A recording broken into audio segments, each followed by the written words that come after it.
The air in the precinct felt thick with indifference, a subtle contempt that Mrs. Elena Mae Washington had felt 1,000 times before.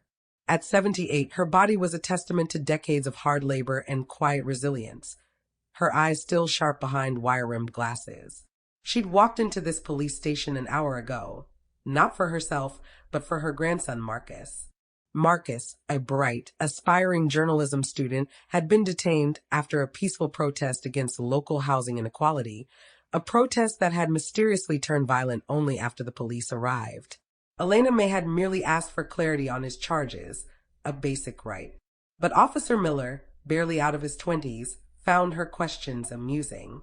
"Look, ma'am," he drawled, leaning against the counter, a condescending smirk playing on his lips. "We got real criminals to deal with. This ain't no tea party. Your boy broke the law. Old folks like you should just stay home and watch your soaps." For more gripping tales from the hidden corners of justice and beyond, subscribe to Dark Side of Luna, where the shadows hold the truth.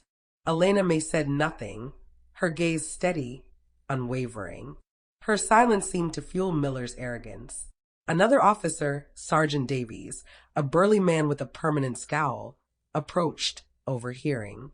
"Everything all right here, Miller? This one giving you trouble?" Miller chuckled, nudging Davies with his elbow. "Nah, Sarge. Just another one trying to tell us how to do our jobs. Thinks her grandson's some kind of freedom fighter. Probably just a hooligan, like the rest of M." Davies scoffed, his eyes flicking over Elena Mae's simple, dignified attire with open disdain. "Freedom fighter, huh? Back in my day, we knew how to deal with freedom fighters. Just needed a good nightstick." He tapped his baton meaningfully against his thigh, a thin, cruel smile spreading across his face. The casual mockery, the dehumanizing language, the implicit threat. It was a familiar song, a melody Elena Mae had heard echo through the decades. Her knuckles tightened on her purse, but her face remained impassive.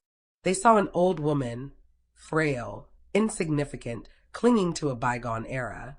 They saw someone easily dismissed, easily intimidated. They had no idea they were poking a slumbering lioness. Her voice, when it came, was soft, almost a whisper, but it cut through the din of the precinct with an unexpected sharpness. "Marcus is not a hooligan. He believes in justice. And that," she said, her gaze fixing on Miller, then Davies, "is a lesson some of you clearly never learned." Miller's smirk wavered slightly, replaced by a flash of annoyance. Davies narrowed his eyes. "Listen, lady, you're not in charge here. You want to see your grandson? Sit down and wait. Or better yet, go home. We don't need your kind of trouble." The implicit slur hung heavy in the stale air. A few other officers, drawn by the rising tension, began to gather, curious. This was their routine. Intimidate, dismiss, assert dominance. They expected her to shrink, to stammer, to retreat. They expected her to be just another elderly black woman in their precinct. But Elena Mae didn't flinch. Her eyes, filled with the wisdom of nearly 8 decades, held a depth that disarmed even Davies. "My kind of trouble, officer," she stated, her voice gaining a quiet, profound resonance, "is the kind that shines a light where there's darkness. And I've been doing it a long, long time." She stood slowly, her posture unwavering, a quiet force of nature rising to meet their casual cruelty. The atmosphere in the lobby shifted, a sudden, inexplicable tension drawing the attention of everyone present. They still saw an old woman, but something in her steady gaze, her unshakable demeanor, made their mockery feel hollow. This wasn't just a grandmother. This was someone with a story etched into her very bones, a story they were about to stumble into, head first. "What kind of trouble, old woman?" Sergeant Davies sneered, stepping closer, his bulk designed to intimidate. "You threatening us? You think because you marched with some signs 50 years ago, that means something here? This is my precinct and my rules."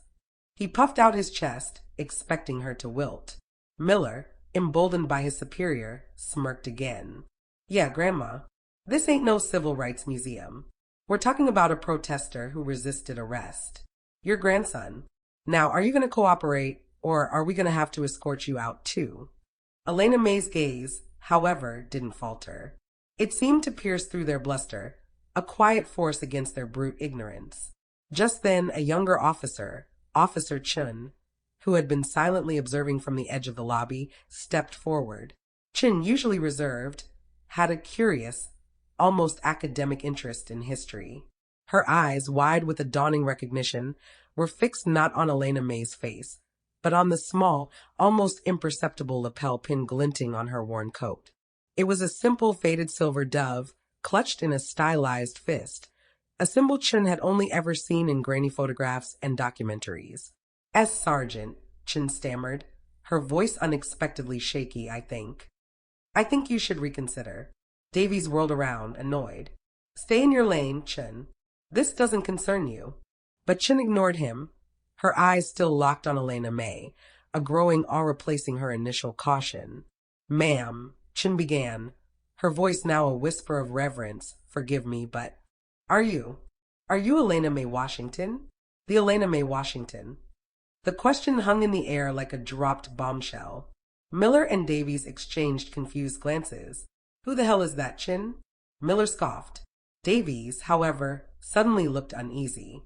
The name, though unfamiliar to Miller, stirred a distant memory for Davies, a vague unease tied to old police academy lectures about community relations and historical flashpoints. A flicker of doubt, cold and unwelcome, touched the edges of his hardened composure. Elena Mae gave Officer Chin a small, almost imperceptible nod, a quiet acknowledgement. I am, she confirmed, her voice regaining its earlier strength, a resonant calm that commanded attention. Officer Chin pulled out her phone, her fingers flying across the screen. She quickly found an old, iconic black and white photograph, a sea of faces at a seminal civil rights march.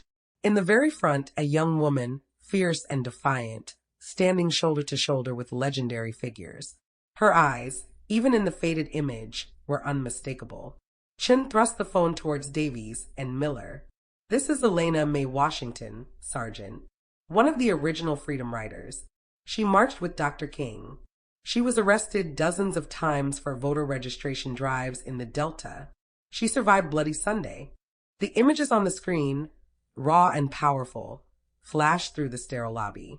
A young, unyielding Elena Mae, facing down snarling dogs, defiant in the face of fire hoses, her eyes blazing with conviction. The air crackled that Miller's jaw went slack, his smug expression utterly wiped away, replaced by open-mouthed shock. Davies stared at the phone, then back at the dignified, elderly woman before him. The casual contempt drained from his face, replaced by a ghastly pallor. His hand instinctively went to loosen his tie, as if suddenly suffocating. The whispered comments from the other officers stopped dead. A stunned silence fell over the precinct lobby. The mocking laughter, the casual insults, the veiled threats, they echoed now only in the officers' own minds, a chilling testament to their monumental ignorance and disrespect. They hadn't just mocked an old woman. They had mocked a living legend, a foundational pillar of the very freedoms they supposedly upheld. The power dynamic in the room had just flipped with breathtaking speed. Officer Miller, his face a mask of dawning horror, looked like he was about to vomit. Sergeant Davies, beads of sweat forming on his brow, suddenly seemed to shrink, the image of his earlier swagger replaced by an almost palpable fear.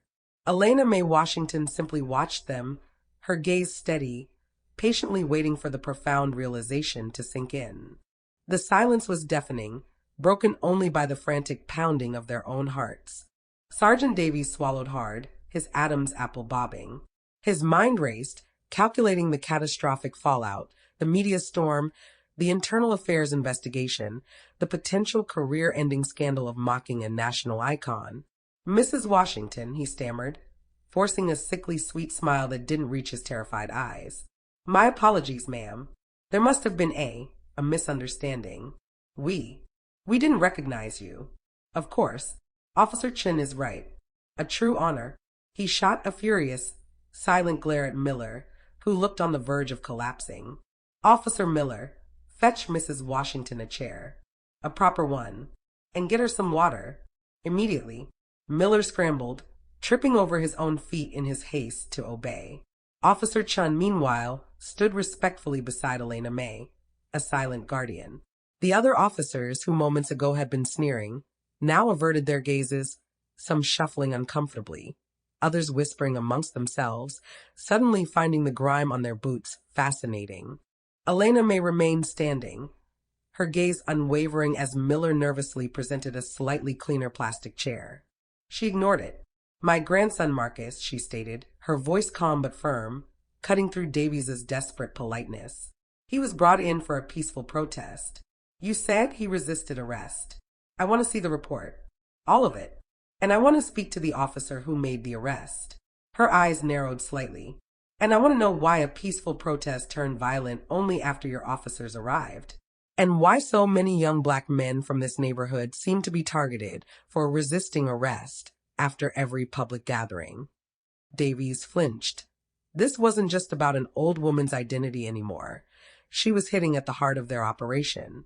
His forced smile evaporated. "Ma'am, those are serious allegations. Our officers maintain standard protocols. The charges on your grandson are clear. He tried to regain control, puffing up slightly. He was creating a public disturbance. Officer Hayes made the arrest."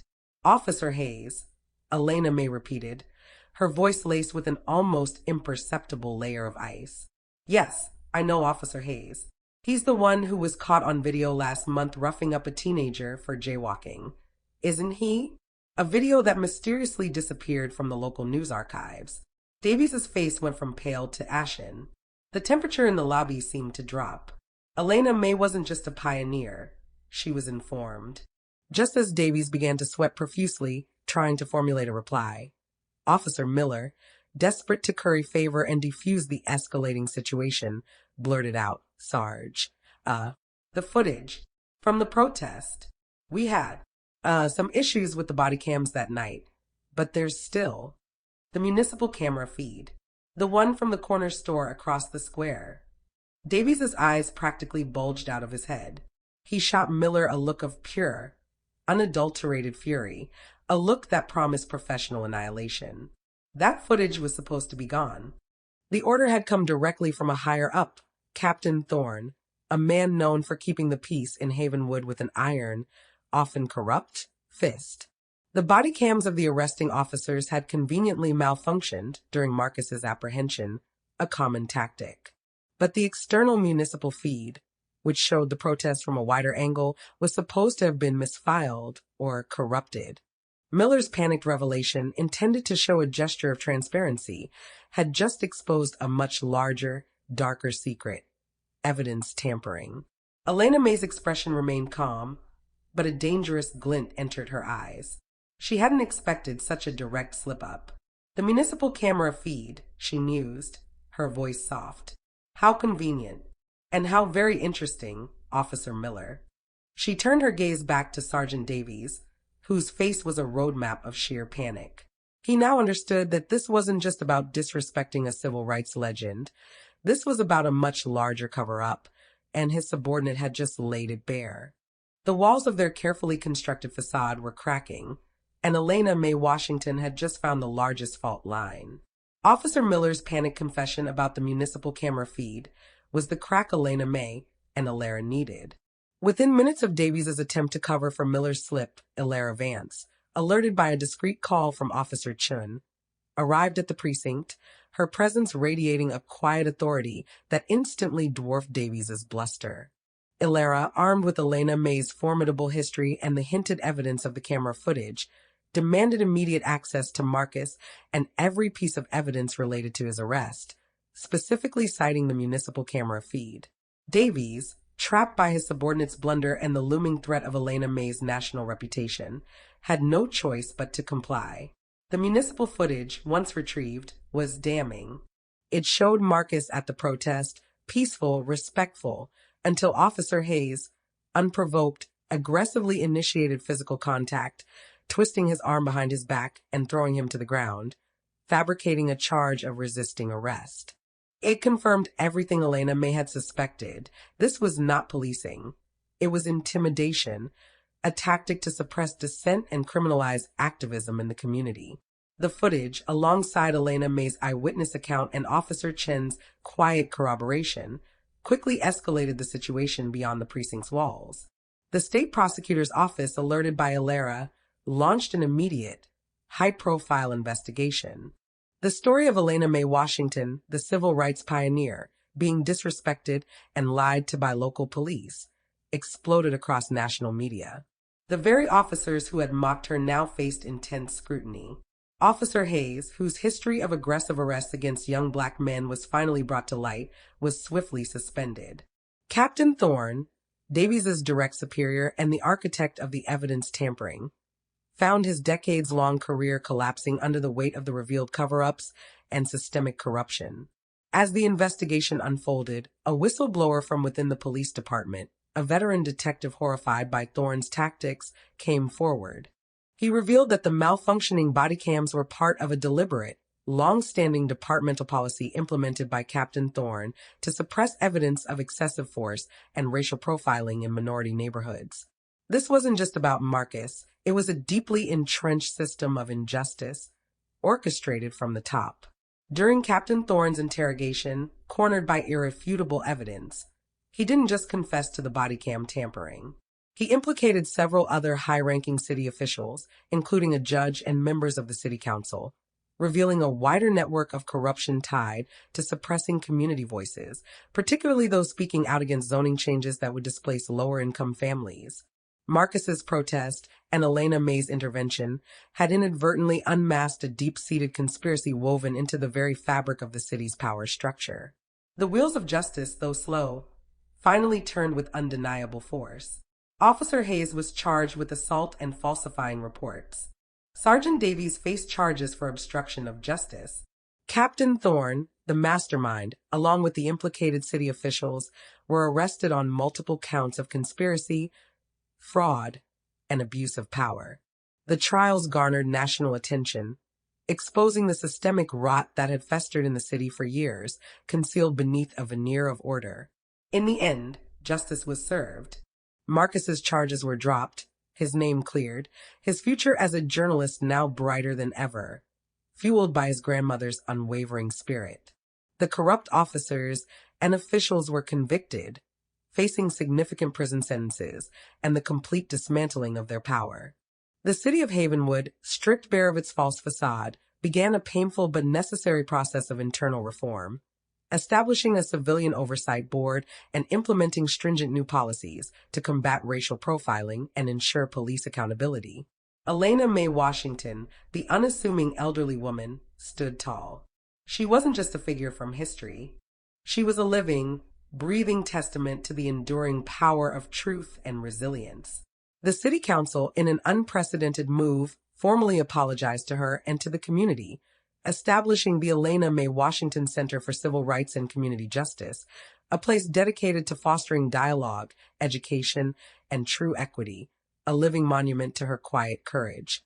Her fight ensured that no voice, no matter how small, would ever be mocked or dismissed again. The shadows had been exposed, and in their place, the light of true justice shone, brighter than ever before. For more gripping tales from the hidden corners of justice and beyond, subscribe to Dark Side of Luna, where the shadows hold the truth.